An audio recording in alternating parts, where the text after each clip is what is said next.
Coming. This winter, prepare yourself with a Honda snowblower. Uncover great deals on almost all snowblowers starting from $769 plus freight and PDI during the Honda Blow Winter Away event. Act now to ensure you get the snowblower you need before it's gone.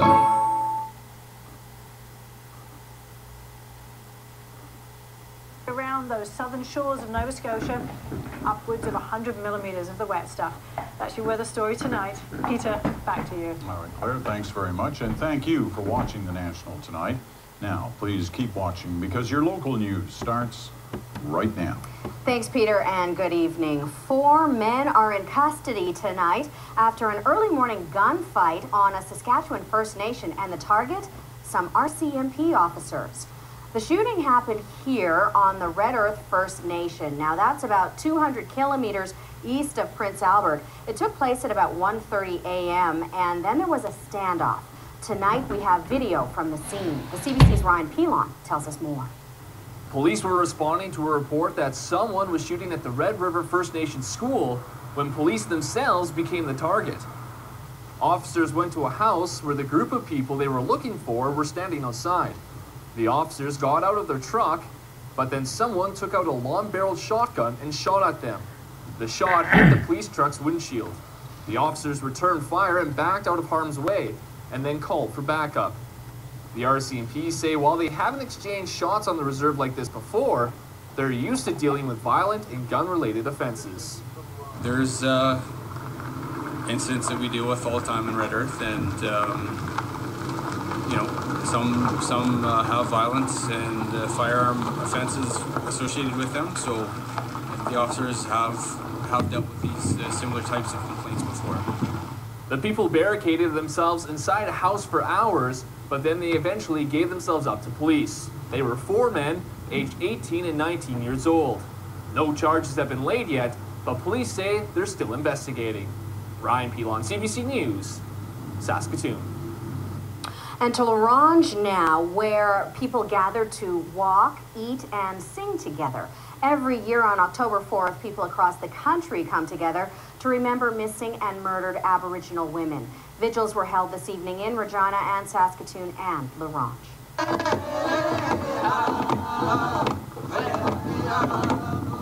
Well, people walked down the town's main street. Many of the 100 participants were teenagers on hand to lend their voices in support of families with missing or murdered loved ones. They say these songs help heal, and singing together helps to keep them safe. Well, just hours after issuing a Canada-wide warrant for Kelly Gronlund, Saskatoon police have arrested him, and tonight he's facing some new charges. Gronlund was released from federal prison yesterday. At the time, Saskatoon police warned the public that he had a history of violent offenses, and there was a high potential he would reoffend. The warrant was issued after he breached the conditions of his release by not being home when he was supposed to be. Well, late this afternoon, police confirmed he's now facing additional charges for break and enter. A group that's fighting to have a Saskatchewan highway twinned is hitting a roadblock tonight. The Time to Twin group had a meeting with the Minister of Highways and Infrastructure late this afternoon. Now, they were talking about this. The group wants this stretch of highway from Regina to the border south of Estevan twinned. Time to Twin says there's too much heavy truck traffic and it's dangerous, but the group says the minister is looking at creating more passing lanes instead of twinning entire stretches. Well, it's a long wait if you need an insurance repair job on your vehicle. There's a big backlog of claims at SGI, and it's because of all of those summer hailstorms. The CBC's Steve Pasqualato reports. SGI says it received more than 16,000 auto insurance claims for hail damage in the province. That's more than 3 times the average, and adjusters are still backed up.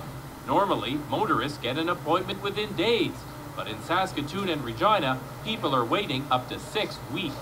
We're trying to get those claims through as quickly as possible, and we really do appreciate customers' patience at this time. And after you finally get in to see an adjuster, you'll likely face another 3-month wait to get your vehicle repaired. Most hail damage is fixed using this procedure. Gently massaging out. It's called paintless dent repair. It's a lot cheaper than conventional repairs because no sanding, filler or painting is involved. Gotten quite a bit of the din out. Problem is, there aren't enough technicians in Saskatchewan qualified to do it. There we go. There's guys coming in from Ontario, there's guys coming in from the States, and the companies here are bringing them in order to try and speed up the process. SGI says it's working on speeding up the process at its end. Adjusters are being brought into work on evenings and weekends. The corporation hopes to clear the backlog by the end of October. Steve Pasqualato, CBC News, Saskatchewan. Well, in other news tonight, some members of the Jewish community in Saskatoon are upset today after some vandals carved a swastika on a hillside. Now, here's the area we're talking about in the Willow Grove neighborhood. City workers have removed the swastika, and here's the woman who found the vandalism. It was really shocking. Like I didn't believe that it was really there, and that's why I had to stop and pull over just to look at it. Now, the police are treating this as a prank and not as a hate crime. Well, do you remember Kirk Morrison of Regina? We told you his story in the summer. He was contacted by NFL player Kirk Morrison to see if he could have his Twitter name. The University of Regina student Kirk Morrison was offered free merchandise, but then he did some haggling and he used his negotiation skills to land a free trip to an NFL game.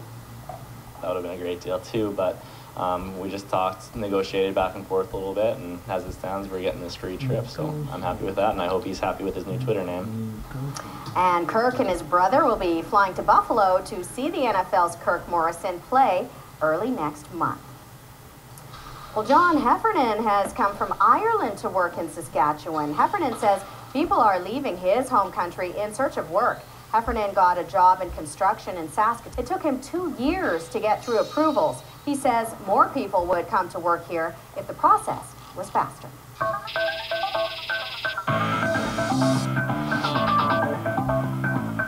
Well, only one WHL game on tap in Saskatchewan tonight. Prince Albert Raiders taking on Prince George Cougars. And in this tale of two princes, it was Prince George who skated away with this one, 6-3. Justin Malin had 2 goals. Now let's check in with George and find out what's coming up tonight. All right, tonight on the program, Sebastian Bach, when he agreed to come on the show, I didn't know if this would turn into Oprah or Geraldo, but it's been a long time since we've seen each other. The last time didn't end well. We'll see how this one goes. Sebastian Bach tonight. All right, coming up, Jamie has your weather forecast, but first, your current conditions.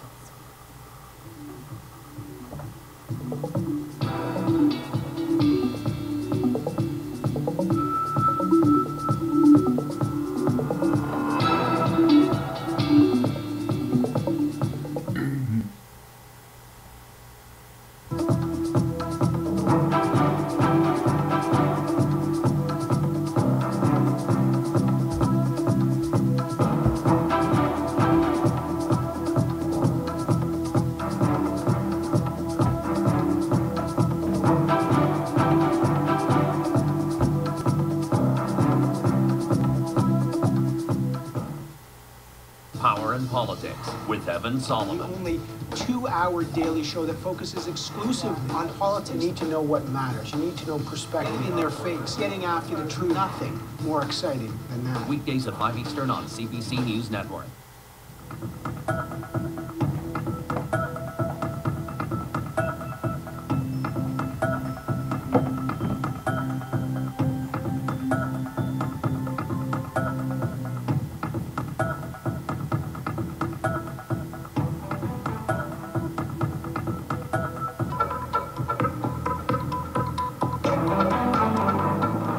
Welcome back. Tomorrow on the morning edition on CBC Radio 1, a massive study is about to get underway in Regina to try to find out why the number of Aboriginal people in Saskatchewan dealing with HIV/AIDS continues to grow. Sheila Coles will have details on this project tomorrow morning at 7:45 a.m.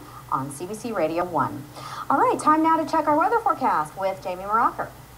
Thanks so much, Sandra. Well, taking a look into this evening, we're going to be seeing cloud cover in the southern and central part of the province, but this low pressure system affecting areas like Stony Rapids with the possibility for rain into tonight, clearing up by tomorrow morning. And speaking of tomorrow morning, we're going to be taking a look at your morning in Regina and Saskatoon, and there you can see that cloud cover sticking around. Your wind has died down significantly overnight from the 60 kilometers an hour we saw today, and we're starting to warm up, and we'll continue to do so as we take a look at the rest of the province. So here are your highs for tomorrow. Regina sitting at 24 degrees. We're about 10 degrees above seasonal. We're also above seasonal in areas like Saskatoon and pretty much right across the board. Now, we do have a slight chance for rain with that low pressure system moving through about Saskatoon and north, with your cool spot being Stony Rapids, and that chance for rain sticking around there, and your hot spot Estevan at 26 degrees. That's all for your weather for now. Back to you, Sandra. Wow, sounds pretty good. Thanks, Jamie, for that. And that's it for us tonight. We'll see you tomorrow evening at 5 o'clock for all of your local news. George is up next.